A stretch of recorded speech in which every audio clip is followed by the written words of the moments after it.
Hi, this is Rick Stroud with Stephen Holder of the St. Petersburg Times. And Stephen, we're going to talk about, obviously, the Bucs have a big game on Sunday against the Lions. Still very much in the playoff hunt, but playing a 3-10 Lions team that has lost 26 straight games on the road. But they have reason to be confident. They're coming off a 7-3 win over the Packers. And really, you know, the Bucs had a big loss again last week. Well, two of them, two starters go down to injury. That's 6 in 3 weeks. And the biggest one might be Gerald McCoy. At this time, what can the Bucs do in terms of replacing him on that defensive line? I know last week they went with Michael Bennett a little bit at that under tackle position.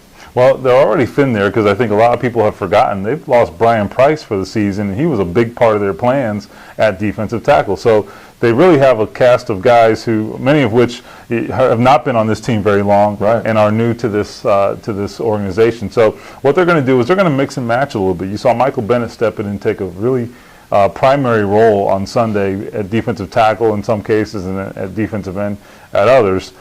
He will still be a factor this week and will play inside and outside, but I think you're going to see some other combinations. You're going to see Roy Miller play under tackle a little bit. He's typically the nose tackle lineup on the center. He's going to slide over into McCoy's spot at times this week, probably a lot more than he ever has. I think Al Woods is going to have a role in filling that nose tackle position when Roy Miller does move over. And then there's another body who is going to be new to the scene is Frank Oakham.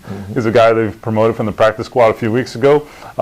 They decided to cut Ryan Sims when they promoted him, so they obviously saw something in Oakham. He's a big guy who says he likes to stop the run. That's kind of his strength. He says he's 350 pounds, so let's keep an eye on him. I think he'll see some time this week out on the field, probably at both nose tackle and under tackle potentially. So definitely going to be some new faces and some new combinations there that we need to watch for. Now, also at defensive tackle, if you flip this around, look at it from the Lions standpoint, they have a certain young man over there who I think is taking the league by storm playing defensive tackle. Tell us about him and the matchup there. Well, they do. And Ndamukong Suh, who of course was the number 2 overall pick right before Gerald McCoy.